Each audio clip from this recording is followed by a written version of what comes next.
Hello, everybody. This is Miriam Jewell, and this is the Embrace Process.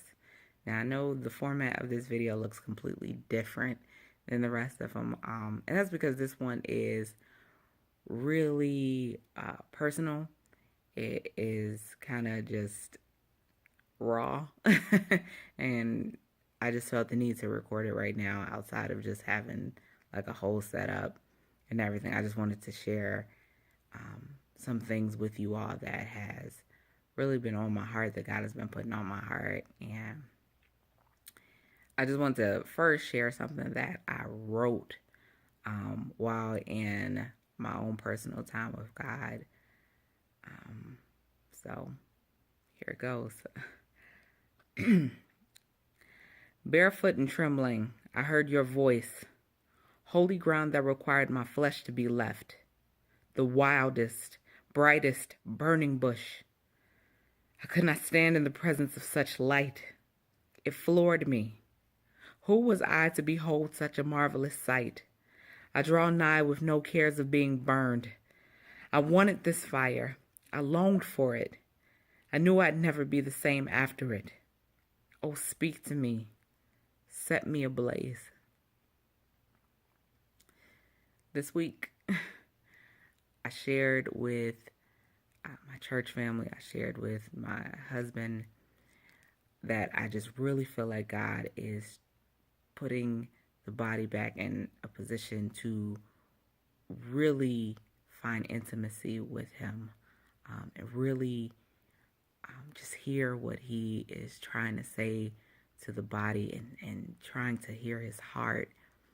And a lot of times we let the cares of the world get in the way of our quiet times with God and our communion with Him. But I feel like now is the moment in which He's really been trying to get us to draw near to Him, and to restore that intimacy with Him. In this poem, it dealt with the burning bush, kind of like how in Exodus 3, when Moses encountered the burning bush. And it was in that moment of intimacy with God. It was in that moment on holy ground. It was in that moment in which, number one, that Moses first heard his purpose. Moses had quite the life, just even from being a baby to, being in the company of the Egyptians, to, murdering someone and then fleeing Egypt.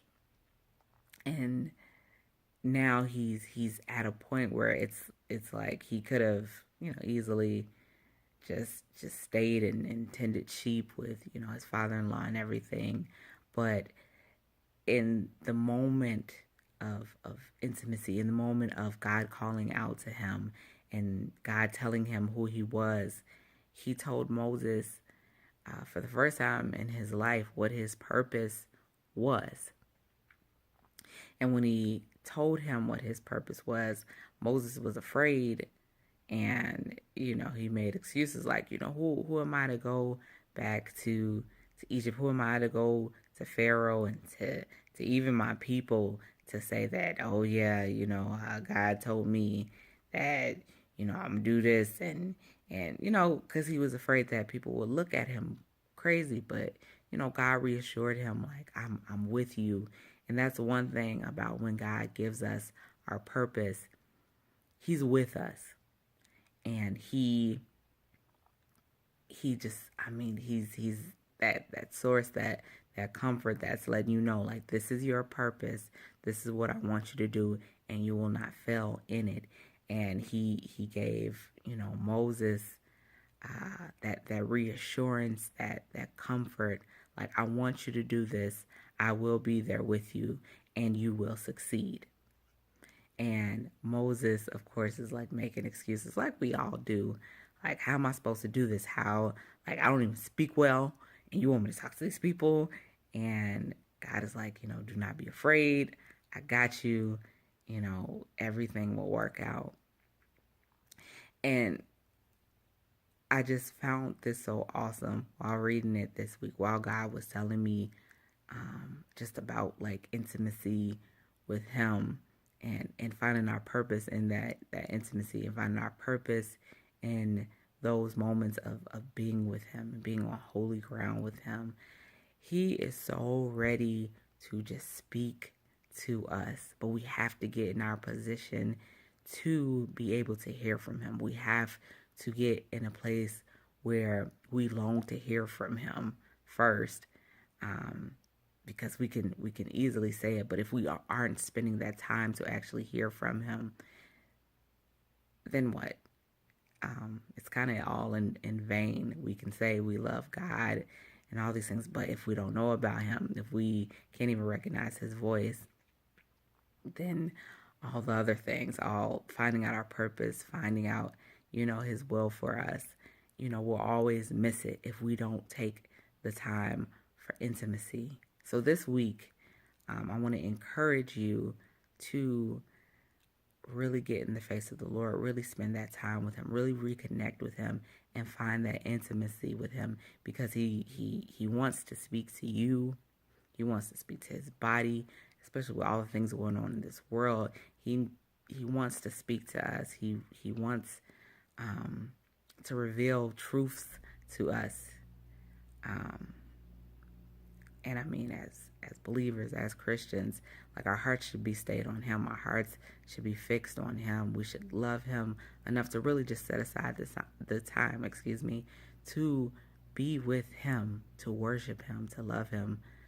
And yeah, I just pray that this video kind of encourages you to do that, to spend the time with this amazing and beautiful God.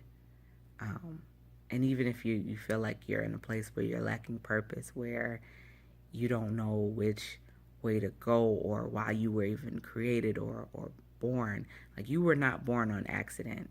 You were born and created with a purpose, and that purpose is to expand God's kingdom, but you have to figure out what that purpose is.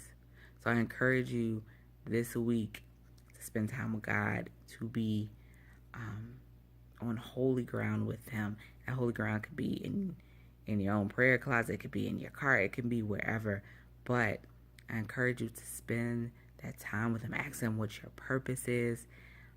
Let him know how much you love him, and that you are even really ready to do what he, has purposed you for, what he created you for. So, yes, I pray that, again, I know I already said, I pray that this encourages you, because it's really important. It's really, really important. And yeah, that's it. Yeah, that's it. All right, seriously this time. I pray that this blesses you. I pray that you all